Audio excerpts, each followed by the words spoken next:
Sorry about that for a second, guys. Got a little bit of a technical difficulty here. Perfect. Alrighty. So we are live. Empire Universe here. Tonight, we got some guests on here. We got some good guys up on here. So we got Chris and Tyler from These Guys Talk. I got Chris in here, so I'm not going to make him wait any longer. Let's get Chris in here. How's it going, man? Hey, not too bad, man. I hope I didn't make you wait for too long. No, it was like a couple minutes. Is Ty still able to join, or or what? Yeah, I talked with him and he said, I know you mentioned that he had to work or something, so we're just kind of hoping that, hopefully, we can get him in here, and I sent him a link, so hopefully he'll join in pretty quickly. So so how are you though? Oh, not too bad, man. Just doing what I can do, right? How about you? Oh, just living, working. Yeah. I guess so. I would normally want to ask the both of you, because you guys are both he's your co-host and you guys do this stuff together. But I guess I'll have to ask you now, and hopefully he'll just join in whenever he can. How did you guys get started with this whole These Guys Talk thing? Is it a podcast or? Yeah, so it is a podcast. It's a mix of us, interviewing people, or just me and Ty just shooting the shit, having a good time, right? And it all started, I guess, Ty and a buddy of his were thinking of a podcast, and one time me and Ty were sitting on my deck by my pool having a few years, and he was telling me about that, and I got went viral a couple times on TikTok over this crazy assault case story, and got Really? 40,000 followers or something. So he was thinking of having me as a guest, and then so we kind of sat on that. And then our friend group, it's called These Guys because we made a group chat or an Instagram account, just our whole friend group, called These Guys FUCK for fun, and where we would just post. It was kind of like a spam account, you know how that was kind of a trend a few years ago, where you just post wild videos and funny photos and stuff. So after we sat on him, we'd always talk about imagine a These Guys, our friend group, we're called These Guys. And we sat on that, and we thought, that'd be a cool, podcast, and we just could tell funny stories. And then I eventually got asked to go on this podcast called Human to Human, and I told my story and stuff. And after that, I was like, you know what, we should do this. I think we could do it. And came up with These Guys Talk, and it's been a blast. I think we started about in January, and I've been up every second of it since. That's pretty cool. I think everyone has their almost origin story. I mean, now we're getting into comics here, but everyone kind of has their own story going on, and that's pretty cool. I'm glad you guys reached out to me, because it's nice to kind of have a lot of viewers or people that I like to chat with that are also from Ontario. So actually, before I get any further, whereabouts are you both from? We're from this small town called Shell, Ontario. Probably 3 hours from Chatham, I'd say. Yeah, you mentioned that you're not too far from Toronto. So it's what, GTA region? It's called in Dufferin County. It's probably about an hour from Toronto. It's in between everywhere. I'm an hour from Barrie, or from Toronto, an hour from Brampton-ish. I'm an hour from Mississauga. So it's kind of like a commute kind of town where people live here because you can buy cheaper houses and then commute an hour to go work in the city or whatever. Yeah. That's kind of the idea that my girlfriend's got. So my girlfriend's got a house in Courtright, which is probably 35 minutes away from where I live at the moment.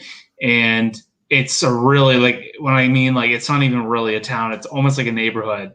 And a lot of people live there. But I think the idea is that probably, I'm not speaking, I don't want to speak for everybody that lives there, but I'm just saying, I think a lot of people live there, but they work in either Sarnia, Chatham, London, wherever else. So it's kind of like a connecting kind of city, or excuse me, a connecting little town. And then you have Corunna, which is almost it's a slightly bigger. And then you have Sarnia, and then you got London, and then you got all the other GTA regions as you get to closer to Toronto.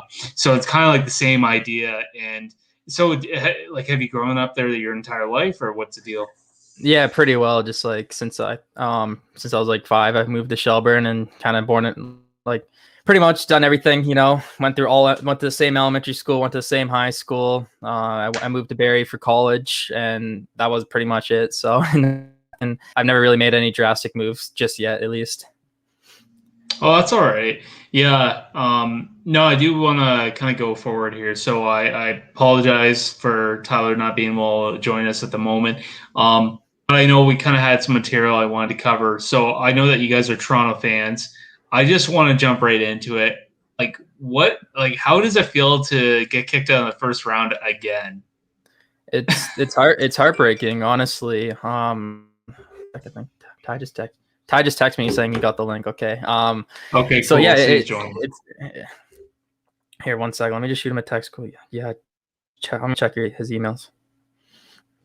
Okay. Sorry about that. So yeah, it's heartbreaking. It's just another slap in the face. We had an extremely talented team. It was a big mix of young guys, young superstars, and a mix of older veterans. And I really thought it could have been a team that possibly could have got. I wasn't expect cup, to be honest. Like, I know Toronto sports, the hype, the media is insane, and it puts a lot of pressure on these players such as Matthews and Marner, which may be why is a reason why they didn't turn up at first round. But yeah, it's tough. It really is. Blowing a 3-1 lead, it's very difficult to be a Maple Leafs fan. Yeah, and I think that there's a lot more to it than people see. Like, everyone's just shooting out the gate, like, oh, here we go again, Toronto, out of the first round again, oh, blah, blah, blah. But I think there's a little bit more to it than that. Like, I'm kind of, in a weird way, I'm glad that the Habs got as far as they did, because it's not like so much a slap in the face for Toronto to say, like, oh, they just got beat out of the first round. I feel like, is it possible the Habs are just played that good, or Carey Price has just been an absolute savage? Like, I don't know. And I just feel like, at the same time, I don't want the Habs to win, because I absolutely hate the Habs, and the only reason why they got this far, and this is going to be an unpopular opinion, but I think the only reason why they got so far is they're a mediocre team and they got a hot goalie, and that's all you need in the playoffs, really. Well, yeah, me and Ty, we spoke actually in our last episode. And I don't want to be that guy either that's making full of excuses, and I'm an angry Leaf fan, right? But like, we lost John Tavares in the first 10 minutes of game 1. That's one of the best centers in the league. And then in game 1 and round against Winnipeg, they lost Scheifele due to that hit, and that's their best player. Yeah. That's their top goal scorer. So I mean, they've had some, luck, you could say. So yeah, I think there is, I don't know, like, they have, like, their hardworking ethic, like, they have a good work ethic on a team. There's no doubt, you can see it every night. And they got some good, decent players, but I don't mean to shit on Toffoli or Petrie, a lot of those guys. I mean, they're decent players, but they're no Matthews, they're no Marner, they're no they're not these top level. They're none of those guys that are like the guys on Tampa. There's no comparison at all. I think we got Tyler here. All right, we'll add him in. Let him in. Yeah, let him in. Let's go. Hey, Tyler, what's going on? He's got the beer going. He's done work. That's right. Get her going. Let's go. We're talking about the Habs right now. Oh, fuck. Tyler already knows what's good. So, but yeah, you're talking Vegas. Yeah, Vegas, baby. Yeah, you know what? I had a comment on the Vegas Instagram post, and everyone's just bitching. They're like, oh, but you got all the Habs fans coming in trolling, and I said, well, it sucks, because I honestly thought that they played like shit last night. Yeah, that was tough to watch. 100%. But I don't know. I mean, like, I don't know. Like, I don't feel like Montreal is actually that good. I think that they just got lucky, and Fleury's still a great goalie. I don't know about you guys. Oh, we think him and Price are probably top 2 right now, and that's why going into this series, me and Ty talked about like it's interesting what goalie turns out the most because both of them have been incredible this series or this playoff this year so far. Yeah, I don't know. I think too with Montreal, and I had this conversation with my girlfriend, and she likes the Vegas Knights, and I said to her, and I was like, I think Price can only carry that team so far, and that I think what's going to happen is if they do get through this round, if they beat Vegas somehow, they just get through Vegas and they play like either the Islanders, who are also looking like top notch, or Tampa, who I mean everyone knows they're fucking good. Like they're gonna have a hard time, and I think a team like Tampa that comes in ready to go every night, they're gonna have a hard time. Definitely. Absolutely. Like we've talked about this before too. Tampa has that Stanley Cup core, right? Montreal is relying on Corey Perry and Eric Stahl. Like it's not the 2010s anymore. They're not elite players. No. But then there's always that team every year that no one expected them to do as well that turns up in the playoffs, right? So for sure, yeah. I think that I don't know. Like I honestly, and this was my projections a week and a half ago. I saw Colorado and Tampa in the finals. I don't think anybody saw Colorado getting beat out. No. Yeah, it's a tough one. They didn't have Kadri though, did they? No, he was suspended. No, right? yeah. Kadri got beat out. He got kicked out of the playoffs again. Fucking Kadri. At the same time, I'm kind of glad that Toronto got rid of him for that reason. Yeah, he gets angry. Like I don't know what else to say, and then he just ruins it for his team. Well, you got to think like they're gonna have to do something with him if they're gonna continue keeping him on the team. I mean, he's got the grit and he's good, but it's just that discipline factor. I think everyone's got their kryptonite. I think. Oh, absolutely. Maybe it's like something. Maybe he might have to talk to like a sports psychologist or something because he's a talented player. But like if you get heated so easily, it's obviously going to cost your team, right? And it obviously he's a big impact player for the Avalanche, and it sucks that he got an 8-game suspension because I'm sure he would have loved to be in the playoffs with them, and maybe they wouldn't have lost to Vegas if he was playing. Yeah, definitely. Now, I don't know if you both heard, but Jason Spezza got signed for the 1-year deal, the $775,000 average, I think. Yeah, league minimum, right? Yeah. Like, what do you guys think about that? That's insane. Like, that is an insane deal. Yeah, he loves the game, and he just wants to keep playing. Like he said in his interview there, he would take less if he could, right? So good for him. Yeah, just happy to see him back. Fourth line grind, baby. Yeah. Yeah, I don't know. You can't hate that guy. You just can't. Like, I think that, and a lot of people are talking about. They're putting the comments on Facebook. And a friend of mine, he says like, why aren't they giving that guy the C or giving him the A? Like, you got. I mean, granted, Matthews is unbelievable this season. I mean, Marner, unbelievable. Them two together this season were just unbelievable. If they just apply that in the playoffs, you could only imagine how they'd be skyrocketing through these series. But you got a guy like Spezza who shows up every night, a guy that has that leadership. I mean, he was a captain on the Senators. So, I think he was a captain anyway. Correct me if I'm wrong. But like he has a leadership experience, and he brings it every night.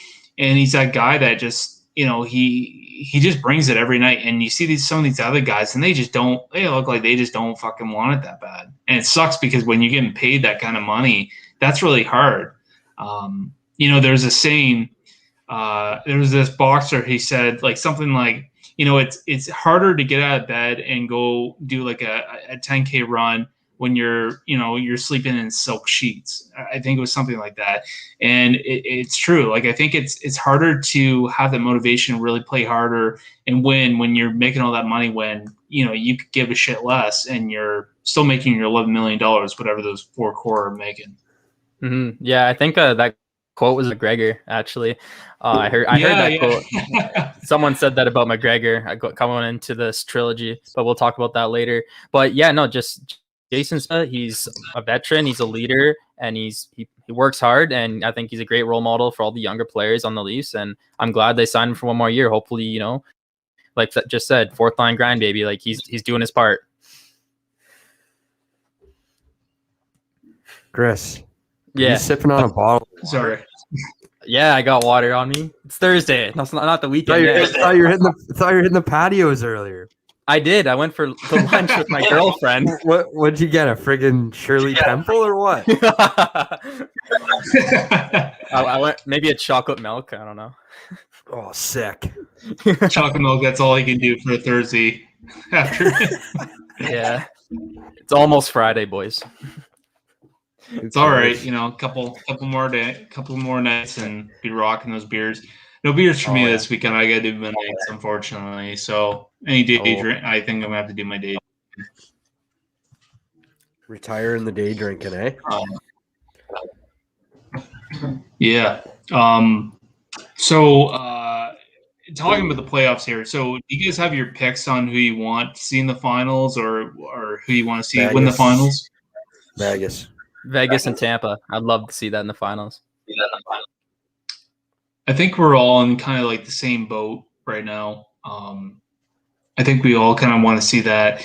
It's I think with a team like Vegas, they're gonna. I don't know. I feel like if Vegas gets beat by the Habs, everybody's gonna have to go for Tampa. Like everyone's gonna want to see Tampa just destroy them and 4-0 in the series. Oh, 100%, 110%. Like I don't think anyone wants, except Habs fans, want to see Montreal win. Like I know a lot of people say, oh, it'd be nice to see a Canadian team win the cup because it's been since what, 93, but I couldn't care less. Yeah. Like I think Vegas or like I'd love to see what Vegas would be like after winning the Stanley Cup. That city would go insane. Oh my God! I mean, can you imagine? I think Tyler he unmuted himself. Yeah, I'm here. Oh, there you go. Just making sure you weren't like watching porn or something. No. I'll mute myself, and I fiddle with shit, so I don't. You know what I mean? So in case I drop. Fair enough. I'm sure he did the pre-podcast jerk anyway, so he should be good. Yeah. Get another water bottle into you. Oh, I will. Vodka in the water bottle. Oldest trick in the book, bud. Yeah. Bullshit.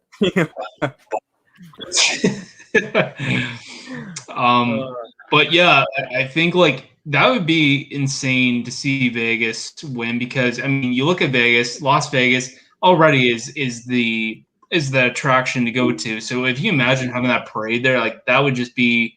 I mean, you got all the people coming to Vegas for vacation, and at least I don't know about Canadians, but Americans are going to be there. They're going to be vacationing. I mean, that would just be insane to have that kind of following. Mind you, like forget about the people that live outside in Nevada, outside of Las Vegas. I mean, just the people of vacationing. I mean, that would be the grand parade right there. Oh yeah, I think can you like legally drink in the streets in Vegas? So like I think so. Like it would just be an absolute party. Like, and yeah, who would have thought though Vegas would have so many hockey fans, such a loyal fan base. Like you see that barn and then completely full, towels are waving. You see them doing the wave in the crowd too. Like the passion and the fans there, it's insane. I think that would be a fun night to just go out there. I mean, you go to Vegas for a week. I mean, I'm sure tickets are insanely expensive, but like if you think about it, you go to Vegas for a week and say like you go there, say if you're a snowbird or you're coming from Canada and in like January, February when it's cold as fuck and you want to go somewhere nice and warm, you go over to Vegas, go there for the week and you go to a game one night, like that's a pretty good night. I mean, that's I think that's partly why they've been so successful, not just as a team, but just organization in the fan base is that you're going to have people that are going to show up. You got people that are coming in, flying in. You got people that already live there that will be like, fuck yeah, I'll go to a game on a Friday night and I'll go gamble the rest of my money the same night. So Yeah, there's just lots of options for stuff to do, and having a hockey team there just made things another option for like you said, tourists, right? Absolutely. I wouldn't count out the Coliseum fans there in the Islanders. That barn rocks too. It does. Yeah. It does. I seen Usher last night giving the siren a roll. That was pretty, everyone just going nuts. That for Vegas there last night. Oh yeah. Yeah, the horn they crank or whatever. And just the people just get going. Oh, just loving it. Just singing. What's that song by Usher that everyone knows? Yeah, or something. Oh yeah, it's like yeah. That one. Yeah. Just getting fired right up, but they lost though. So I mean, 1-1. No sweet. I don't know. They're sure. Going back to the Habs with the 550 fans in the stands or whatever it was. Or no, that was Toronto. Sorry, my mistake. Is it 2,500 for that? 2,500 fans. Yeah, I'm pretty sure that's what it is. I don't know. Stupid. Yeah. Like, I wonder what's going to be going on in like the Vegas players' heads, like looking around, seeing all the tarps and the empty seats, like after just constantly playing in full barns. Like, they're thinking, "Fuck, we're in Kansas anymore." They think they're at a practice facility. Like, you gotta wonder, is that gonna have some kind of a mental effect on them, or do you think like that's nothing and they're just gonna be right in the game? It's a tough one. Obviously it's the game, or it's gonna be different for them because in Vegas they got 18,000 packs screaming for them, and then now here they got 2,500. And to be honest, those Montreal fans, for the 2,500 people, that was kind of loud, or maybe I'm just not used to it because I watched so many games that were with empty seats. But I feel like most athletes don't really care, but we'll see what happens, right? Vegas, at the end of the day, is a talented team, and they should be able to beat Montreal. Yeah, and that's just it. Like, I feel like last night was probably just one of those games where you just come in and you just weren't, they just weren't in the game. And I think the one guy was out as well. I can't remember who that is, but I know the one player was out as well. And sometimes that just throws the whole fucking team off. But enough about them. Tyler was bringing up the Islanders there, and I feel like we just left them out. I gotta say, Islanders is the most underrated team this entire fucking playoffs. I mean, the way they beat fucking Boston. I know. Granted, Boston is not the same team that they were even a couple of years ago or even last year, but I mean, fucking Boston. Like, what a series. That was awesome. Yeah, like, I mean, Boston, like, I thought Boston for sure they were gonna sweep them. It was gonna be no problem, and Islanders said no fucking way. We're not going anywhere. And they just, I mean, the way they beat Boston, I feel like, I truly do feel like they have a chance against Tampa, but I just feel like Tampa's just gonna be too good of a team. I think anyway, like what a team, what a fan base, but I mean, it's hard to go against the reigning champs, right? They have experience, they won, and like. They have Kucherov and Stamkos, like two of the best players in the league. But we'll see. Like I said, there's always like, who knows? But the Islanders might just turn up and win. Like, I could see them really upsetting Tampa Bay for sure. What's your thoughts, Tyler? I would prefer the Islanders. I mean, for them, like you said, to take Boston out, like that was one of the best series I've seen all playoffs. Mm-hmm. A lot of them, I'll throw on a period or so. Like last night, I put on the period, I turned it off. Wasn't interested enough. But and it was a 9:00 start, which is hard when you wake up at 4. But I don't know. I was sad to see Boston go because I do like the rough, tough playoff hockey, and I don't feel like these teams are as physical as they would if like Boston was in or Pittsburgh, teams like that with a little bit of muscle. But we'll see what happens. Mm-hmm. No, I don't know if you guys got anything else to say about that, but I was thinking about talking about that Poirier versus McGregor 3. I mean, right up Chris's alley. Yeah. This is where Chris comes in. Yeah, Ty's more the hockey expert, and I'm more the MMA freak. But yeah, I'm excited. July 10th. What a fight! What a card! Absolutely stacked. really intriguing trilogy. We'll see what McGregor's head is at, honestly. Like, did he train hard? Like, does he want it? Like, that's the big question, right? McGregor's got it for sure, I think. I mean, I thought he had it in January. Yeah, but those calf kicks, man. That was it. Yeah, no. That was really the only thing, and then he got clipped, and that was it. But I don't know. We'll see. I mean, like McGregor doesn't need the money, obviously. I don't know what Poirier has other than his barbecue sauce on the side, but McGregor seems to be doing all right financially, and I guess we'll see what happens. But hopefully, he can put on a show. No matter what, it's going to be a good night. Yeah, no, there's something different when it's on a McGregor card, and they always end up being exceptional, and it's stacked, man. I'm excited to see Sean O'Malley fight too, even though fucking great. Sugar Sean, yeah. Sugar Sean, yeah, sure. Always entertaining when he fights, and look how excited I got there when we were talking about Sugar Sean. I think he should definitely have a more top-ranked opponent, though. I don't know. I wasn't too happy when they announced Smolka, but I mean, end of the day, we'll see what happens, right? MMA. But at the end of the day, too, yeah. Like, I know it's Louis Smolka, but like the fact that like it's Sugar Sean fighting, no one really cares. It's just like, all right, it's Sean O'Malley fighting. You know, it's gonna be a good fight, and that's the thing. Like, I think that's why McGregor does so well with anybody he fights, is because most of his opponents are good opponents that you're like, yo, fuck yeah, I want to see that fight. You don't want to see Poirier, or excuse me, you don't want to see McGregor fight like some guy in the top of the rankings. You know, okay, McGregor, this is nothing for McGregor. He's gonna beat the guy's ass and that's it. But he's fighting guys that, like, it makes it interesting to think, okay, well, Poirier, he has a lot of that leverage, and he has that good story going into that second fight, and we thought, is Poirier going to be enough? Like, has Poirier improved so much that is he going to take McGregor over? And now that he's beaten him and beat his ass, I mean, you got to think, like, the third fight, is Conor going to show?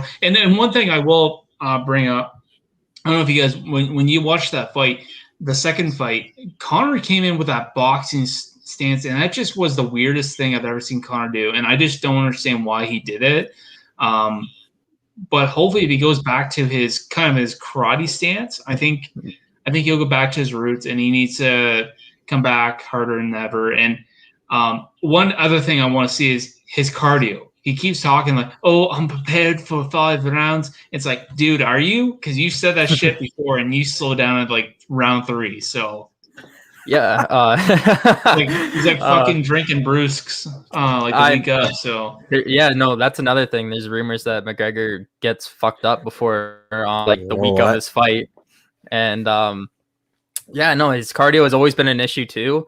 I think in the second fight he got his second win, but yeah, McGregor during the first 2 rounds is always dangerous, and if it gets to the third and fourth, it's really interesting to see what happens. But because, you know, we know Dustin Poirier has cardio; he's an animal. So, you know what? I don't mean to say this to be, you know, the bearer of bad news, but I swear there's got to be some sort of pro line gambling sort of things that are involved, and kind of. I think McGregor and Poirier might have had something planned, because what would sell out more than a trilogy between those two? You know what I mean? So McGregor kind of, like you said, with the boxing stance, and you didn't know what he was doing yet, you know, stuff like that. I'm kind of asking you, like, you ever think maybe that these fighters go in there and go, okay, well, let's put on a show, but I plan on losing this fight, and we'll just do a trilogy. We'll both get paid, and we'll move on. Like, do you think that's a possibility, or you honestly just think that Conor went in there, made some silly mistakes, even though he's, you know, been the champ, you know, he knows what he's doing in there. Like, he didn't know how to defend those kicks to the calves. Like, I know I know me and you, Chris, were talking to the Monster Nelson there. Yeah. And he said it's a new thing that they're trying to do and whatever else. But I don't know. Sometimes I feel like watching that kind of stuff, I think that there could be a little bit of something up their sleeve. Like, they know what's going to happen, but they don't know, or because, you know, now they're both getting paid for this next fight for sure. Because that's it. Like, do or die. Who's going to take, you know what I mean? So yeah. Just your thoughts on that there. I don't know. I definitely think that I don't know if I believe totally that deep, but I do believe that if Connor knew going in this fight, if I lose, I'm sure Poirier will give me that third fight. So I don't know. Like, of course he wants a win. Of course, he wants to get paid. But I think he knew in this fight, well, if I lose, then okay, well, I'll probably get that third fight and it'll be a big fight. But if I win, is it possible? Oh, maybe Poirier wants that third fight. But once he lost, Poirier already knew how to play this game. He knew, okay, I beat him. Let's get that third fight in because I'm going to get paid either way. Yeah. Well, that's it. But if McGregor won the second one, he would have won too, right? Yeah. So that would have been it. So there wouldn't really have been need for a third fight, because then if McGregor won two and then they fought again, Poirier won, then it's 2-1 or it's 2-1, right? They'd have to do best of 5. Yeah, like a foosball tournament in Trav's basement kind of. I don't know. I don't know. Sometimes I'm just like, well, you know what? It sucked. I drank probably half a bottle of proper 12 and 17,000 beers. I was hanging off my front porch that night. Hey, dude, remember that? Dude, that was a crazy night. We were on Instagram Live for the first time on these guys' account. Everyone was loving it. We were both piss tanked. Shotgunning beers with it was crazy. Everyone was loving it. Yeah, shotgunning beers on live, doing proper 12 shots together and stuff. It was a wild night. I had a guy playing live music. Yeah, like some guy was playing live music after. There was like a full-on virtual after party on our Instagram account. It was crazy. Like everyone was spamming us, like trying to join. We are huge McGregor fans, so yeah, we are massive McGregor fans. I think what he's done for the sport's incredible. But I really hope he has his head in the right shape going into this trilogy, because I think honestly, and hot take right here, if he beats Poirier, wins the trilogy, don't fight Charles Oliveira. Do the Nate Diaz trilogy afterwards. Yes. I agree. Yes. What do you think about that, Luke? I like it. I like it because Connor, at the end of the day, I don't think he should just go ahead and fight Charles DeBronx. One, because there's other guys in that lightweight division that fucking deserve it more than Connor does. You guys are Connor fans. I like Connor. I'm not saying I'm a total fan. I used to be a huge fan, but he did a lot of shit that just turned me off the whole thing. And I still like him. I mean, I guess I'd say I'm a Connor fan. But that being said, I think shit, I just lost my train of thought. Fuck, I swear to God, I haven't smoked any weed tonight. So, yeah, I forget what I was gonna say. Shit. You're saying that you don't know if you're a Connor fan. You say you are. You're going on about some stuff that he done.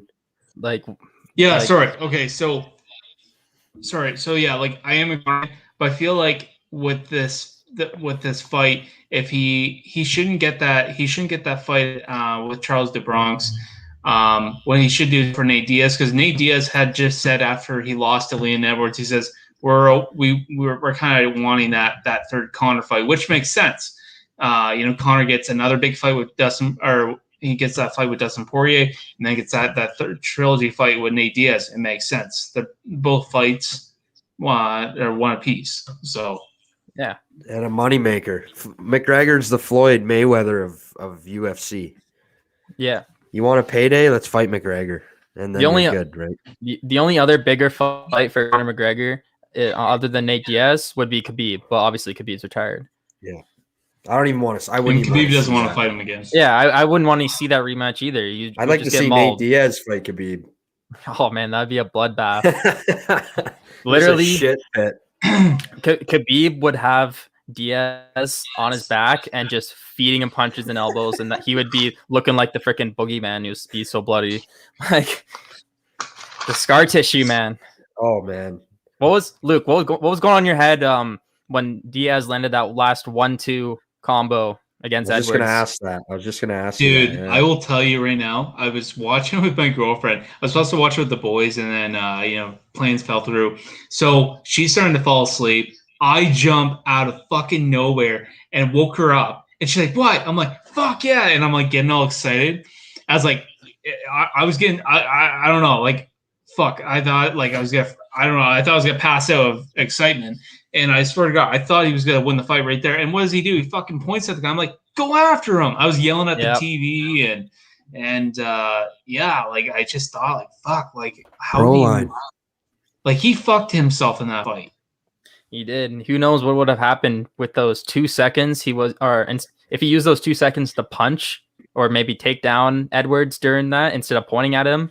Who knows how that fight could have ended, but typical Diaz just mocked him. Yeah. He's like, yeah, I rocked you, and didn't realize there's maybe 10 seconds left in the fight. If you're doing that with a couple minutes left, yeah, go for it. But I mean, yeah, it was silly. The Vegas odds on DraftKings for that fight, like Nate Diaz was going in at plus 400. Like it's right after the first round, he had dropped to like plus 2 something.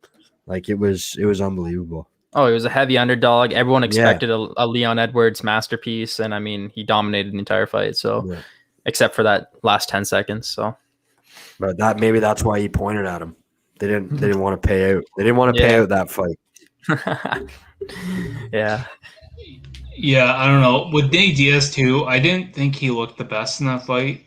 Like Leon Edwards, I think very underrated guy. But I think too with Nate Diaz, I think it's harder. Like same situation with Conor. You can't fight once a year or once every couple of years and expect to just be able to stay on top. You gotta be consistent. I think that was part of Diaz's problem too, is consistency. And that's another thing with Conor too, is that he's not fighting enough and he just wants the big fights. And I feel like if Conor went back to just clearing out divisions and trying to fight a little bit more frequently, he would do a lot better. I don't know. I think the only problem with that is definitely money. And, what's the motivation for Conor to fight? Like he did, like back then he had to fight because he couldn't afford, he had to put food on the table for him and his wife. Right.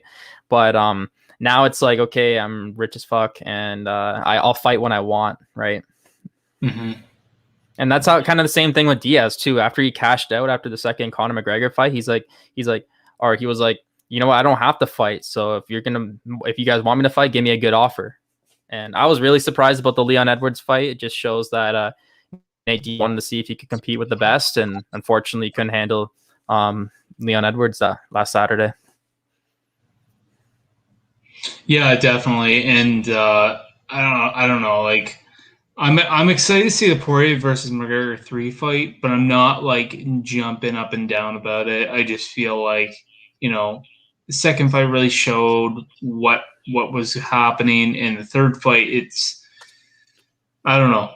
Like, I'm excited, but I'm not, because I don't know. Like, I feel like if Conor loses one more time, he needs to hang him up. But Poirier loses, then it makes Conor like, oh shit. But what I don't want to see Conor do is get on the mic and start running his mouth, because I feel like, okay, you just beat Poirier, but like this is your first win in between Poirier and Khabib, and like I feel like if he wins, okay, great, but like you should just leave it at that and then see what happens. Call it Nate Diaz and then see what happens there. I don't know. I just feel too, like, I think Conor too has changed his demeanor a little bit too. And he's not trash talking as much. But if you get Diaz in there, you gotta wonder if he will bring out that bad McGregor out again, or is he going to, come in and have the same kind of attitude that maybe, because even Diaz isn't really trash talking anymore. He's more of a, I don't know, like Diaz is more coming out as a, like, I'm here to fuck shit up, but like he's not coming in and trash talking his opponent anymore. He sells himself. He doesn't have to talk anymore. He hates the media too. And he's kind of an awkward person. He's not really well communicated. Like, still like, yeah, what up? It's Nick Diaz Army. Like, I'm here to mess up everyone. Like, I'm the best kind of stuff. Like, that's it, right? Plus the guy's probably stoned as shit every day. So, I mean,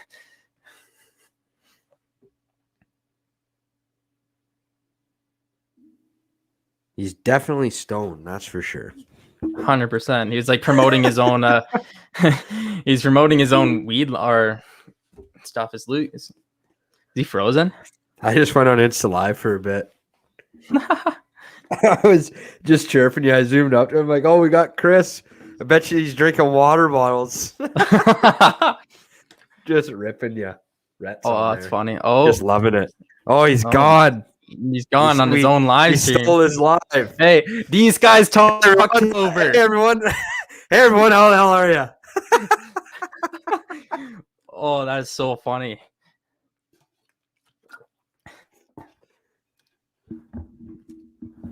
Sonk.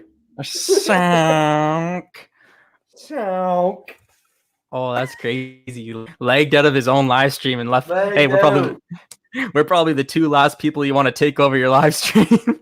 That is hilarious. Can you talk? Talk? Yo. All right. Yeah, I'm gonna go on fucking these guys talk fucking Insta Live. We'll fucking slander a bit on here. Oh, slander. Oh, he's back. Right. Sorry, guys. My internet was out. So you guys are sitting there like, fuck, did he just fucking ditch us? Like, what the hell? Oh, we thought we were just going to take over. That's all right. You can take over for me. That's not here to take part. We're here to take over. Yeah, I was saying we're probably the last two guys you want to have in your live stream take over, but we're here. So anyway, where were we going on about Nate Diaz before you legged out? Yeah, with Nate Diaz and Connor, like you got to think, are they gonna have like are they gonna do the trash talking, or are they gonna be like, hey, we're gonna put on a good fucking show for you guys? Still kind of come off, hard, but they're gonna be like, they're not trash talking each other anymore. Like that shit's in the past. Yeah, I mean, I don't know. I feel like Connor would say something to aggravate Nate. Like that rivalry was some of the most quotable moments in MMA history. Like, like Nate Diaz's legendary call out and then like touch butt in the park and like like all of the stuff. Like he makes animal wounds with his left hand, makes gun sounds or gun signals with the right. Like it's just unbelievable stuff that people still go on to this day, right? Yeah. I don't know. I mean, besides that fight, another fight I'm really looking forward to, just because I don't even give a shit about the fight so much. Just the lead up to it is Kamaru Usman and Colby Covington too. Oh, I cannot wait. The press conference, everything leading up to it. Oh my God, it's gonna be ridiculous. Oh, I mean, Colby's been going on a media rampage calling him "quote unquote" Marty Juice Man, and no, I think both of them are phenomenal fighters. Clearly, the top two in welterweight division. Had an incredibly close first fight, and I want to see them run it back. I don't know. Like when I saw that fight, my dad and I, we watched it at the casino here in Chatham, and I've never seen two guys. I mean, trade blows like that. I mean, they were you can hear them fucking just smack each other. Like it was a good fucking fight. Like one of the best fights I've ever seen. Oh, it was insane especially because both of them are considered wrestlers, right? And they just went on a striking clinic. Because the whole fight, I'm thinking, who's shooting first? And exactly. And and I mean the whole like Usman breaking Colby's jaw and stuff, and I mean Colby got humbled too, and a lot of people wanted to see that too. So it was an absolutely insane fight. Definitely like a top 5 I've ever seen for sure. Mm-hmm. No, Tyler, are you recording this, or are you trying to take a picture? Like I keep looking down at Tyler because he's like got his phone out, and I'm like, what are you doing? I'm zooming in on Chris because he's drinking fucking water bottles. Yeah, all he sees. I'm just getting some content. Oh, let me see. I'm on my personal one right now. Yeah, you're on your personal IG live. I see you slandering me. I'm just getting some content. Oh, it's a little laggy, but yeah. Oh, you can switch out the camera. Look cool. I can. Yeah, how'd you do that? Yeah, go back to the middle one. Wait, go back. Yeah, there you go. Other one? I like that. Yeah. No, that's pretty. I've never heard of StreamYard before. This is a pretty cool site. It is. No, the StreamYard don't mind me. We're good. I actually paid for like the upgrade, so I get my own background and all that shit. So it's pretty good stuff. It's nice because so if you buy for the upgrade, right now you can stream to like YouTube, your Facebook, pretty much any streaming, like any like sites that will have like the stream. So it'll go right to your YouTube, and it'll go right to it'll go right to your YouTube channel and your Facebook page, so people can watch off there, and they can watch and they can comment or whatever. But not many people are commenting or watching, but that's cool because a lot of people will watch it after, whatever. So yeah, no, I personally, like, I don't care about numbers or anything. I just you gotta, do it because you're passionate about it and you're having fun. Like 100%. Numbers and views don't really matter to me, to be honest. 100%. So I was just gonna share something here. I don't know if I'm gonna get it up here or not. I tried to go back on the site, but it just was not working for me here. The Chatham Kent internet is just dog shit, eh? Usually mine isn't, but Chatham Kent. Yeah, you gotta look it up, Chatham Kent. I mean, I know a guy from Chatham. But bro, my grandma lives in Chatham. He drinks, right?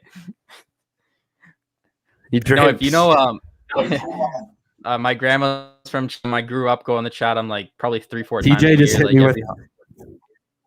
What do you say? I was crushing some stud light stream now. Oh yeah. Is he on I think he's on afternoons, but he's on his break watching our live stream. You gotta respect that. Fuck yeah, Tej. Is he gone again? You all good or what? Are we good? No, I'm good. I'm just looking for something. Oh, okay. Okay, you're good. Wait, so you're able to froze again. Yeah, are you able? So you're able to share something and it'll pop up on here? Yeah. Oh, so, look at this. This is cool. In a second. All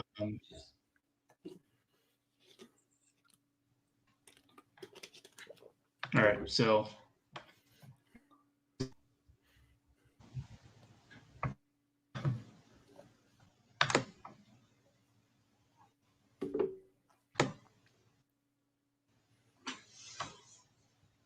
It's like Jamie from Joe Rogan.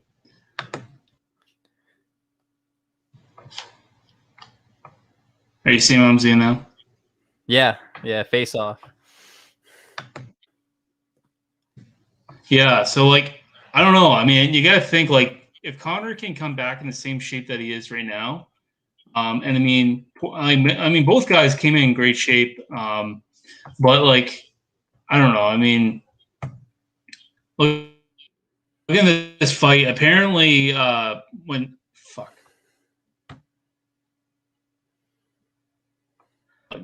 we going to see this kind of face-off again? Both guys coming in, smiling. No. They're all like, hey, buddy, we're going to make some money. Or are we going to see more of an aggressive?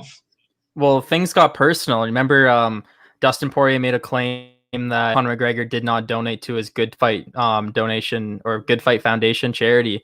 And Conor took that really seriously. And I think Conor realized that, this whole lovey-dovey, like, us buddies stuff, it's not his thing. Like, he's known for talking trash and knocking them out afterwards. And although he's kind of started this with the whole Cowboy Cerrone fight where they're just like, yeah, we're just here to scrap. But like, no, I think things get a little personal between Poirier and Conor McGregor. For sure. Yeah, well, we're definitely going to see there. Now, I do want to just quickly move in. I don't know how much you guys know about Bellator and PFL. You guys know I'm it your all? guy. I know. Watch it all. Have you guys ever thought about applying for media credentials for Bellator and PFL? I was going to ask you about that. I've seen you. Congrats, by the way. It's cool. I saw you like talk to Clarissa Shields, Anthony Pettis, and a couple of tour guys, and I think that stuff's cool, man. Yeah. Like I would love to do something like that, and especially with COVID, it's kind of low key a benefit that is virtual, right? Yeah, I'm not sure if they're going to continue virtual. I think they did in the past. I think they should continue to do the virtual shit. Only because. I think with the whole virtual thing, I think it's kind of cool and it gives other people a chance to really get their name out there, because you get all these other big names that go to every single fucking event, and they you got to get deal all with the glory and you got to deal with John Morgan, like John Morgan, yeah. But yeah, no, it's really cool experience. I did my first time was actually with Bellator. I did the Bellator 259. Was it 259 or 258? Post fight media, and I didn't know what the fuck I was doing. They have it on Zoom, and they got it where it's like they have like you put your hand up anytime you want. So I was doing that late, so I wasn't getting the post fight interviews that I wanted, and I really wasn't sure how it all worked out, and also just nerves too. Like as much as like you think like you know what you want to ask them, but when it comes time, you're on the spotlight, you're on Bellator media, so like you can't screw up, and all those things are going through your head. And I think my first person. I think it was Danny Sabatello, and he just beat like the number 9 or number 10 ranked Bellator fighter in the featherweight division, I think, or bantamweight division. And I got the question right, but like I was so freaking nervous because I was on the spot and I felt like I was gonna mess up. And there's a lot that goes into it. But the PFL for sure. When my first time doing PFL. And I did it was like a special event. It was with Clarence Shields and Brittany Alkin, and that was pretty cool too. I mean, surprisingly, I got to chat with Clarence Shields, so that was really cool. And then I got to do later that day. I did Anthony Pettis. I did not expect to get Anthony Pettis, but I did, which sucks because his fight got canceled due to illness. But I got a chance to talk with Anthony Pettis. I was like the first person that they called up, so it was like a dream come true to chat with a guy like him. I will be chatting with him in a week or two. With that being said, they're having their next one. They're not having the next PFL. Actually, PFL's on right now. I'm supposed to do the media later tonight, but we'll see what happens. Yeah, I mean, do you think you can get a Roy McDonald post fight or what? I'm gonna try, but the problem is like the fights are going a little bit later, and I gotta get up in the morning for work, so it's really rough, and I have a hard time. I have a hard time doing mornings. Just gotta want it to have it. Yeah, set that alarm. Tyler knows what's good, so just gotta want it. Right, you gotta deal with exactly. You're gonna, or you gotta want it if you're gonna have it. That's what we like to say. That's what we're saying. You just gotta want it. And if you want exactly, I'm sure I will stay up for it for sure. But yeah, no, I'm pretty excited to if I can get Rory McDonald, I will. But the part of the post fight media too is part of the deal is like you got to watch the fights too. So sometimes there's fights that you really don't want to fucking watch, but you got to watch them because you got to know what's going on. You can't just ask them a random question like, "Oh, how do you feel about the fight?" Like they're gonna get multiple questions, so like that. So you kind of have to be prepared with like other different questions. Like with Rory McDonald, I already have a couple generic questions I got for him now. And also too, you don't always get the fighter. I mean, they have to win too, so that's part of it as well. You know what? Like me and Chris is like you said, he's more MMA guy, but we've had. I'm gonna butcher this. What was that guy's name? Chris from. Was it Oshawa or is it Kyle Prepelec, like that guy? Yeah, maybe no. Was it? Yeah, he's from Windsor. Or Josh Hill, like Josh Hill. Josh Hill, yeah. He's from like Niagara Falls area. Yeah. Yeah. Okay. Hamilton. Kyle, the Monster Nelson from Huntsville. He's actually a friend of ours, and that's what we do, man. Like we don't ask them like the reporter kind of questions, right? We'll say, hey, like if you were to go to a patio, what's your go-to beer? You know, what do you get? You know, like and what did I think it was Josh Hill was going on about the wings and shit at this restaurant he goes to, or it might have been Josh. I think it was that was Kyle Nelson, I think.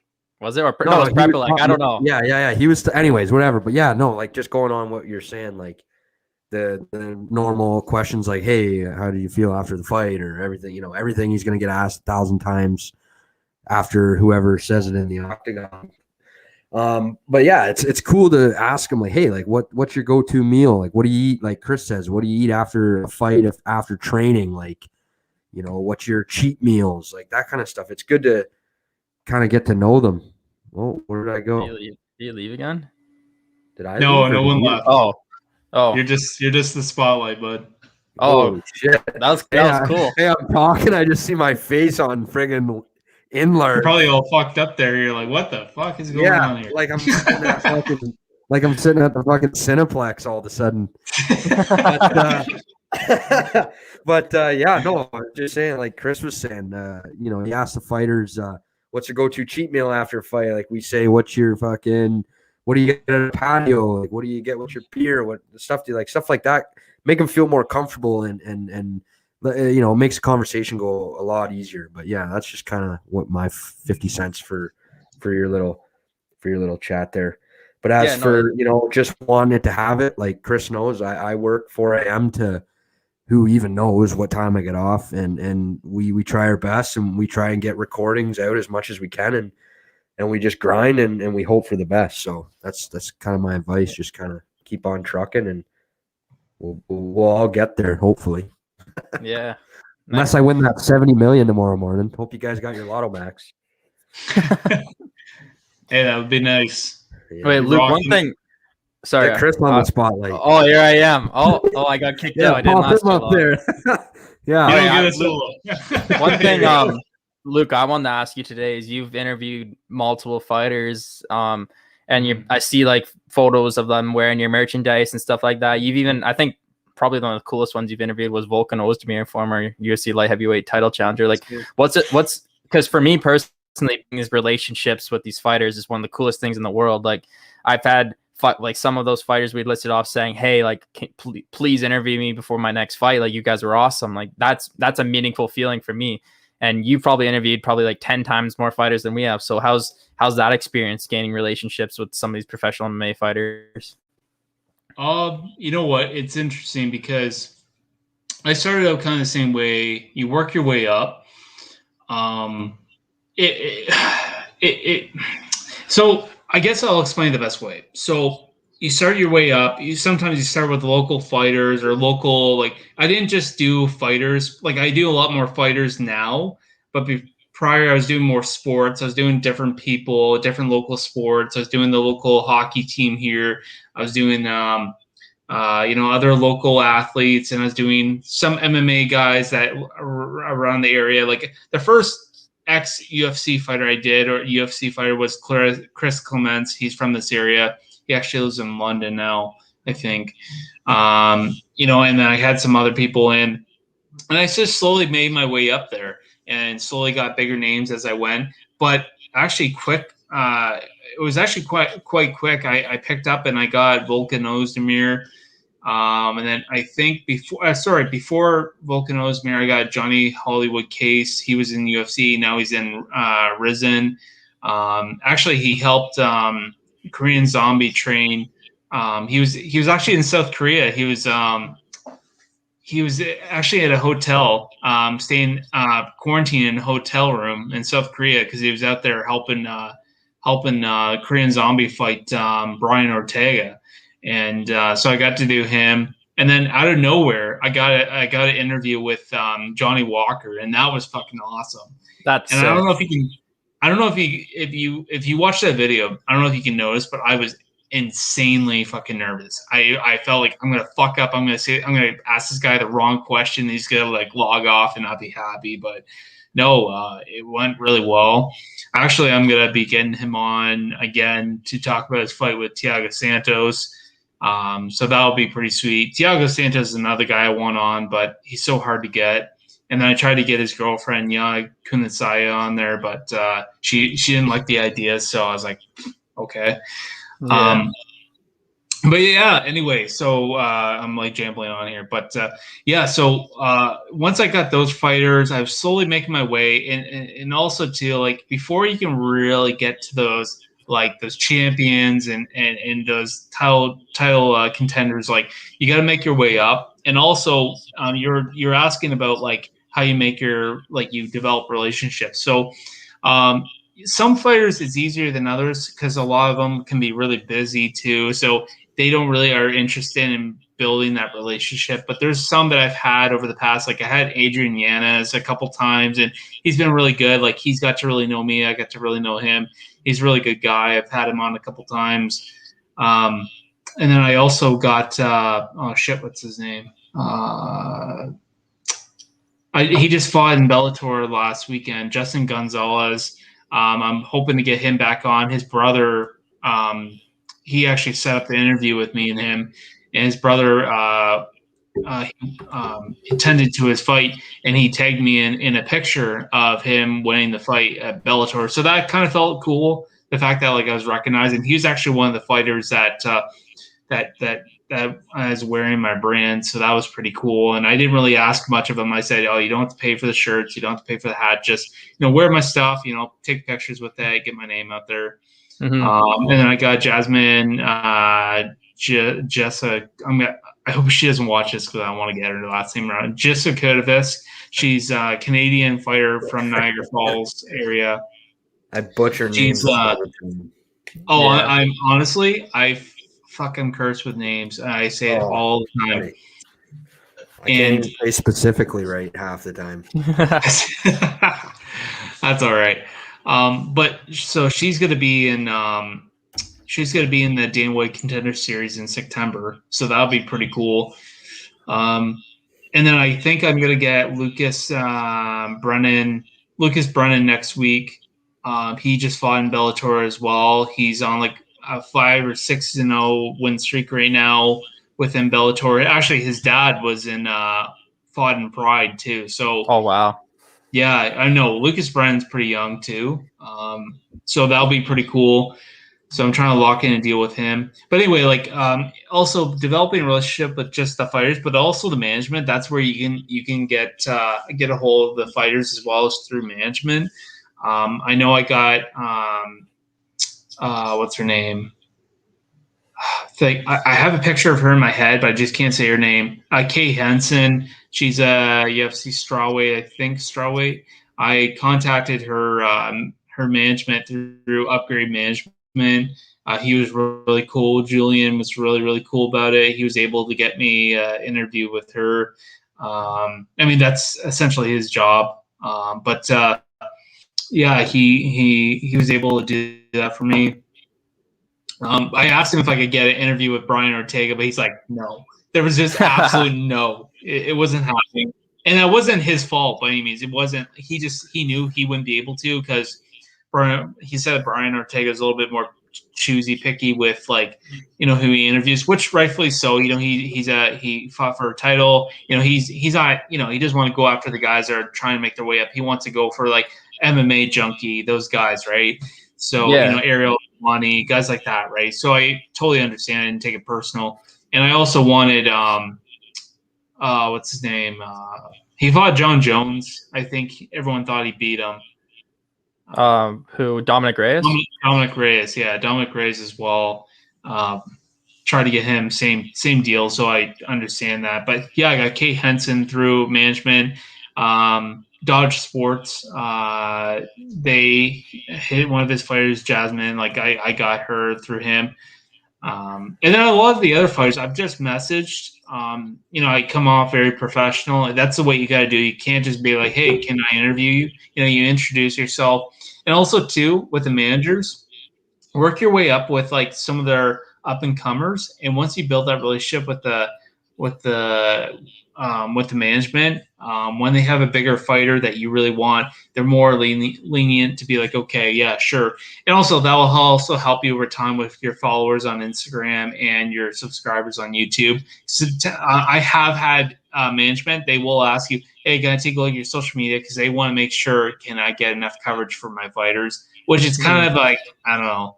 I feel kind of iffy about that, but I understand where they're coming from. So that's just kind of like my part of how I got to where I am, and the only way is up. So for sure, yeah. And me and Fournier, we talked to MMA journalist James Lynch, and he gave us a lot of like someone I personally look up to as in the field. He was an awesome guy, really incredible interview, and he kind of going back to like what you're talking about, how like when you brought up like how, you know, we don't ask like how's your leg feel after getting calf kicked and stuff like that. Like he does series like what's your favorite car, what's your favorite movie, like all that stuff. So I like to like, you know, follow his creativity. And then I also spoke to Farah Honoun. I think maybe I butchered her last name off, MMA Junkie. I saw that. And she kind of gave me some advice too, like, you know, like we were saying, like interview smaller fighters. Like you're not going to get the John Jones, the TJ Dillashaw's, like these top champs right away, right? They don't want my time of day, right? They don't know who I am. But no, yeah, like you said, it's a process, and I'm glad that it's kind of cool talking to someone that's similar to us, and how we can talk about that. And I think in part of that too, to help you guys grow, is just to get your videos more out. Don't be afraid to do different things as well. And that's one thing I've been doing. I've been trying to cover more hockey. Now, mind you, I'm not really going to get too many hockey guests, just because that's just how it goes. It's harder to get hockey players because for whatever reason, they're just harder to get. Right. We could get Aaron Downey on no problem. Yeah. No, what? Yeah. Yeah, we could hook you up with him too. He literally lives 2 seconds down the road from me. He went to school with my parents and shit. Yeah, man. So we're gonna start with him. We just kind of really haven't. I'm a little nervous. I don't really know. He's like one of the roughest, toughest I think that ever skated on the ice, in my opinion. Well, I don't know about you guys, but if TJ Brody ever comes down to Chatham again to visit his parents, and you know, if I can get a hold of him, I'm definitely gonna be like, hey, how about you come hang out with me for an hour? We'll shoot the shit and we'll see where it goes. So I don't know. I'm okay. That just came off wrong, but you know what I mean. Like we'll do an interview. That's our thing. Hey, it's 2021, man. You can do whatever you want in your spare time. Yeah, exactly. But no, seriously, no. I do. You know, if I could get an interview with him, that'd be really cool. I know he's not a big media guy, but I think he's gonna fit really well into Toronto. What are your thoughts on TJ Brody with the Leafs? Do you think like he's really made a statement as a defenseman there? I would say so. Yeah. Yeah, same here. Yeah, I think so. Nothing like Morgan Riley. I see you're a fan of Morgan Riley there. Terrific. Well, yeah, I got a signed picture of him, or I got the signed jersey of him. I do like Morgan Riley, but actually, I'm getting a signed TJ Brody jersey, but I won't be putting it up on the wall. I'm moving in with my my girlfriend in July 14th. Oh, okay. So I will. I'll be moving out of here, and I'll be like I bought this condo, so I'll actually be leasing it to a tenant. So I have to take everything off the wall anyway. So I'm not like. So you're not crazy. You're not crazy over Riley. It's just kind of like just a sign, whatever. I honestly, I like Riley. Yeah. Through all the ups and downs of Leaf their last few years, like with Pylon Panuff there, love him. But Riley stuck it out. Like Jake Gardner, I thought he was absolute dog shit. But Hall, is he better? Is he better? I don't know. James Van Riemsdyk, I don't know. Komarov was one of my favorites when he played for the Leafs, and I was with the Islanders, and hopefully wins a cup. Look at Kessel, right? Like throw Kessel in a lineup like how he was. That's you win Stanley Cups with guys like that. So you need guys on the second, third, and fourth line, right? You can't just think you're going to win with Austin Matthews, and it's just I don't know. It's frustrating, but whoever that Hall guy is on the blue line. Cut your hair and leave the Leafs. Yeah. Just if we wanted another Thomas Caberlet, we would have kept him. No, I don't like that guy. He's no good. You don't like Hall? I don't like Hall, and I don't like that. Who's that guy they brought in there for a couple games? Sandine or something. He was just brutal too. Sandine, I like Sandine. I think he's really good. He's just not. He's not totally ready yet, and I think that's where you don't bring someone in that's not ready in the playoffs. Yeah, I mean he did pretty well for a rookie, but he's just not fully there yet. I give him another season, and I think he might. -3, and he only had like Yeah. 3 shifts. So like, yeah, it was just. Yeah, It was that a one brutal. game. I know which one you're talking about too. He Yeah, was that fucking was brutal. Yeah, that was that kind of. I was like, hey, you gotta send that guy home for the night. Like he's had enough ice time for the night. Like I could strap my skates on and probably do better than him. Like that. No, You know what night I was talking about. I shouldn't be so hard on these. Oh yeah. but you have so you got Hall, him, and then you got who's that on that third line? Bogosian and Dermott. Fuck it, I love Bogosian. Yeah, he's a good. Yeah, I like him. Yep. I think Bogosian is a solid. Yeah, he's not a Morgan Riley, but he's a solid defenseman that most nights you can rely on him, I find. I agree. Dermott as well. Dermott's I don't know. I don't know. He's pretty good, but I gotta say, Brody's been the most consistent, and that's I'm not trying to ride dick here, but Brody's probably like the most consistent defenseman. Yeah, I would say so. I mean, there's really not much else to choose from there. Like you said, we got our power forwards, and that's about it. Like you said, Kadri, he left, and you're happy about, not happy, but because the way he acts, right, his attitude. But Kadri, at least, I like a player that sticks up for a team, right? Like you slash the goalie, and Marner's going to shove a guy. Like, what's Marner going to do? You know what I mean? What's Nylander going to do? Like nothing. Like Kadri will drop the gloves with friggin' the roughest, meanest, toughest guy in the league. He don't care. Right. So it's good to have players like that. And in my opinion, those players win Stanley Cups. Garbage goals counts, garbage goals count. Sorry. I work with newfies, so I kind of pick up their slang. The real mean and dirty in front of the net, tips, digging, all that type of stuff to get the puck in, those count. You know what I mean? Those crappy deflections, they count. Those goals count. You need players like that to win in playoffs. So yeah, you don't need a highlight reel goal. Yeah, you don't need it between the legs, spinorama, how are you, top shelf, cheddar, Austin Matthews, right? Like bar down Bizzle. I'm just not in a good mindset right now for the Leafs after that regular season, and then Matthews and Marner. I don't even think they got a point. Right, or Matthews didn't even put a puck in the back of the net, so it's sad to see, but it is what it is. But that's what I mean. You need to have those tough guys. Like, what's your thoughts on? I heard possible rumor that they're not going to re-sign Hyman. I mean, that sucks because Hyman. I don't honestly, think they will. They have to. They can't sign all those guys, right? They have to. They have to not. So, but that's what, and that's where they fuck themselves right in the end because they signed those 4 guys that kind of money. You got to think with that forward core, you got to think that they're going to have to trade someone in that core forward, and they're like, "Oh, we're not going to get rid of anybody." It's like, well, you're going to have to get rid of someone. That's what I mean. They have to, and that's what I was said. Like those, and it sucks. You don't want to see anybody go. You don't want to see any of those. Like I love Marner. He wears my number. I rock number 16 my whole career playing hockey, and we might lose him too. Who knows? But like I said, you can't win playoff hockey, those type of games with that type of team. Like, yeah, they're talented, they're great on paper, but they're not good in the corners.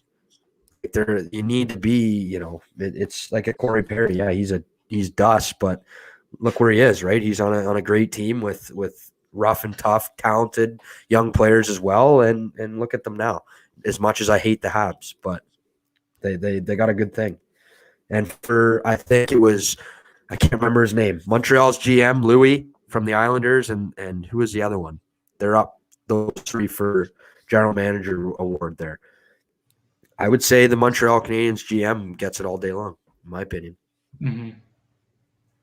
Yeah, it'll be interesting to see what the Leafs are going to do this offseason. But if I had to pick right now, realistically, with the money that they're going to have, if they don't re-sign, let's say hypothetically right now, they don't re-sign Hyman and they don't re-sign Anderson, because there's a good possibility they might not, because Anderson's not going to sign a bunch of money to not play as much as he is as a backup. Yeah. He's not that good. Okay, Wow. so we established that. We got those two guys that they might not re-sign, Yep. Okay. hypothetically. Okay, so we got those two guys. Look at all the other guys that they can re-sign right now. I'd say re-sign Bogosian again. Same amount of money. If he would take less, great, but he probably wouldn't. Sign him again for the 1 year, $1 million. Re-sign him right now, and then you got some extra money there. So you're probably, I think you got Simmons, Thornton, in those forwards. I wouldn't re-sign Thornton. God no, fucking grandpa on the ice. I mean, respect to Thornton, but he's just getting old, and that's just a fact. There's no disrespect. He's just getting slow. old. He is slow. Yeah. I maybe Simmons, possibly. I wouldn't. Possibility. And then okay, let's just say, you take Thornton, you take Simmons out. Okay, so who else would be a free agent at the moment?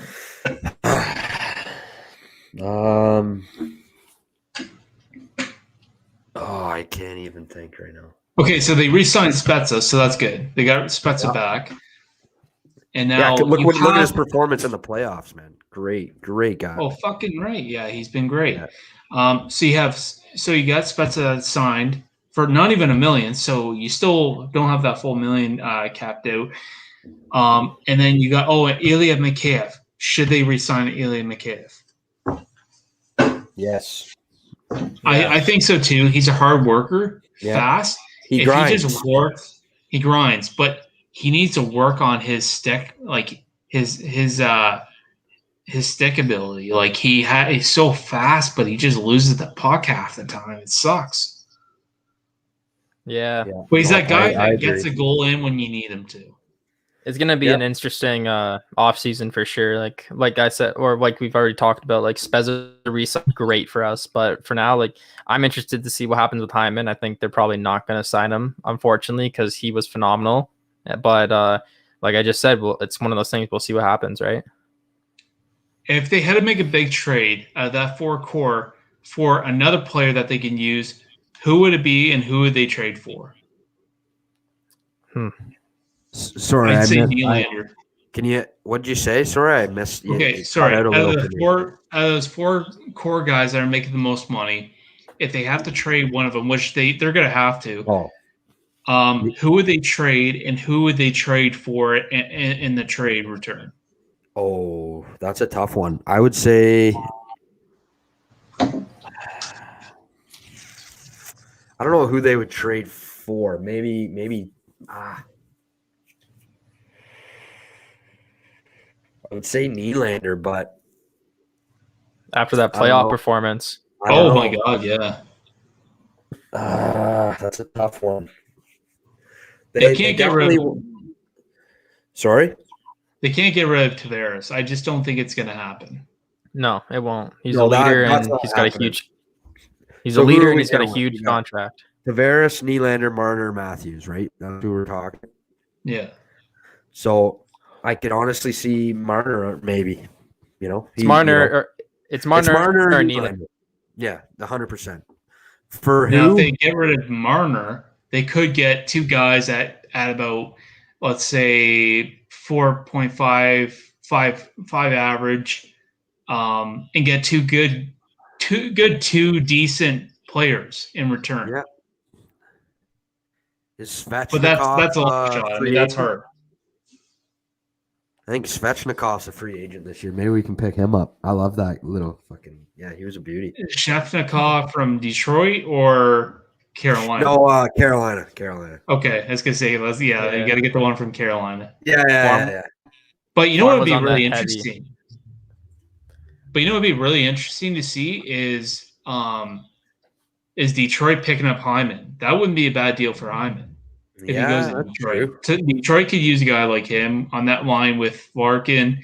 That would be really good to see him at least go to a team that he's got a chance. He's not too far away. Well, I guess we'll see. Yeah, no, it's like you just said, it's gonna be a very interesting off season for the Leafs because they shouldn't have been knocked out in that first round. We all agree with that, and so general management shouldn't be happy. They should be fuming, and I would not be surprised if they make a crazy move this summer. Yeah, I'm not going to be mad if they trade any of those 4 guys because it's going to have to happen. And but they're like, oh, we're not trading away Marner or Matthews. It's like, okay, well, you're down 2 guys. You're not going to trade those guys, and you can't really trade Tavares. So what is it going to be Nylander? Like, what are you guys trying to say? You're not going to trade any of those 4 guys because you don't got much cap space to really have. So, I think they're going to have to sign a really good defenseman to play with Brody for sure. They're going to have to. They're going to have to re-sign Bogosian. They're going to have to re-sign Mikheyev, and I don't know who else is playing on that line. You got Spezza. Oh, and Kerfoot. No, Kerfoot I think is still signed, is he not? I believe so, but I can't. Is Taylor Hall free agent this year? After this year? Fuck Taylor Hall. You don't think Taylor Hall would do any good on the Leafs? No, I don't like his attitude, and I just don't think he's going to do well on the Leafs. Really? I think. And the guy's going to want like what? How much? He'll want $8 million. He'll want $8 million. I think that's what he got with Buffalo. 1 year, $8 million when he signed for them. Yeah, after it's $8 million for sure. There's no way. Get Dougie Hamilton maybe. Yeah, or Dougie Hamilton, yeah. But yeah, that'll cost us $6 million, 5.5, $6 million. But I don't know. Maybe I heard Cody Cece's free. Yeah, they're Nugget Hopkins. Yeah, him too. I mean, who knows, man? How insane would you get how insane would you go if they traded like Matthews or like a Marner for who's that guy off of I should know. That guy off of Edmonton, Connor McDavid. How insane would that be? You just labeled Connor McDavid that guy off Edmonton. I know that's terrible. It's terrible. Sorry, I had to point that out. I'm sorry. You think we'll sign Nick Foligno again or what? Oh yeah, that he has to get re-signed too. I think they should. He got in late. Maybe he needs another year to just establish himself for sure. I thought he was a beauty on Columbus. Like that team was unreal. And then they got rid of Tortorelli. I don't know what that team's gonna do. Oh, did they really? Oh yeah, Torts left. Yeah, they left. They fired him. Fired his ass. Wow. Or he left. One of the two. But he's not coaching them next year. Yeah. No. Anyways, yeah, he's not coaching. He's Damn. So I don't know. Mike Hoffman, Thomas Tatar. I don't know.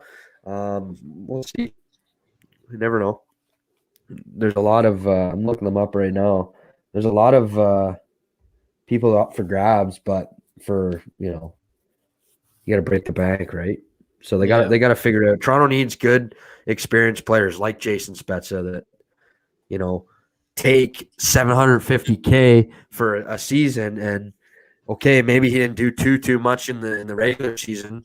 He did some highlight overtime goals and whatnot or shootout, sorry, and then look at him in the playoffs, and then Austin Matthews can't even put a puck in the net, right? So you need those experienced players. I listen to Chicklets every single day that they have an episode. I'll sit there and dedicate 2 hours of my my night or afternoon and listen to it. And you need them. You need those experienced, morale building players in the dressing room to win hockey games. You can't win hockey games with look at Crosby in Pittsburgh, right? Crosby didn't do that all by himself. Look at Malcolm. No. He's a beauty, and he's huge. And they had Fleury, too. And Fleury, they had Fleury. Like, Anderson sucked. Like, he sucks. Like, I'm sorry, but...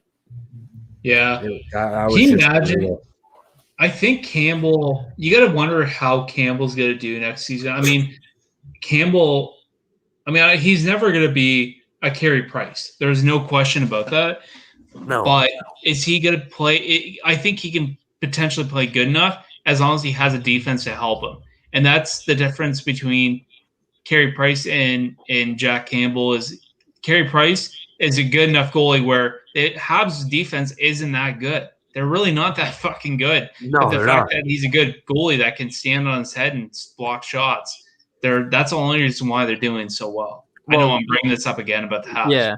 Look at guys like Matt Murray. He was a stud, won 2 cups with Pittsburgh, and then has a couple of shit seasons. Now he's getting lit up in Ottawa. Like you never know, right? Like it's some people or players, especially goaltenders, are not consistent. It's really rare to find a guy like a Carey Price, like a Marc-Andre Fleury, like a Brodeur that are going to be studs their entire careers, right? Yeah. And it's like I said earlier, the Toronto media, man, obviously everyone is praising Jack Campbell. He is phenomenal. What was a 12, 13, I don't know, win streak? Like he deserves that praise, but is he going to be consistently winning? I don't know. We'll find out next season, right? Yeah, if they can re-sign Riddick, I think Riddick just had a rough go. It's hard to get tossed into the game like that. But I think Riddick should play a little bit better. As long as we don't have Hutchinson, but we're gonna definitely see. But anyway, guys, I do want to appreciate you guys for joining the stream. It's kind of getting late, and I gotta actually head over and start covering the PFL. So I do appreciate you guys coming in and I was actually thinking. Sorry to cut you off. I was like, I really do not want to miss the Rory McDonald fight. Like, no, let's all be honest with ourselves here. But yeah, no, Luke, Empire, where do you want us to go by? Get wait, yeah. Hold on. Before we end off, go. These guys talk in Empire Universe, right? Am I right? You are correct. Cheers to a good interview. Fuck the Habs.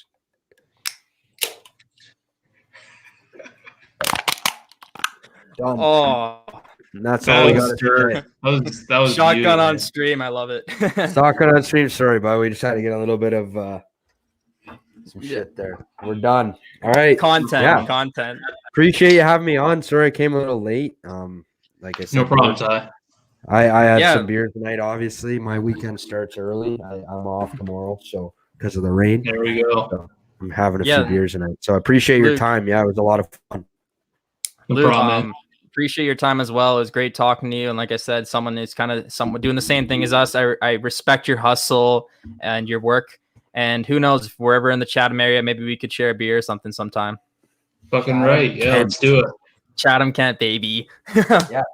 Thanks a lot for your time again. Yeah. So I'm glad we crossed paths, and we'll just keep grinding together. And we'll just keep cross-pollinating with podcasts and videos and stuff like that. We'll keep doing it, man. We'll definitely keep in contact and hopefully, grow our platforms in the future. We'll get you on maybe in a few weeks or so on the podcast. Yeah, if you can come on our podcast and we can roast the Leafs and the Habs even more. We might all sound like broken records, but it'll be all fun. good. As long as it don't matter as long as you got hurt. Exactly. As long as you try. All right, guys. Well, you guys take care, and take care. We'll talk again soon. All right. Yeah. Thank you. Thanks again. Bye-bye. Take care. Bye.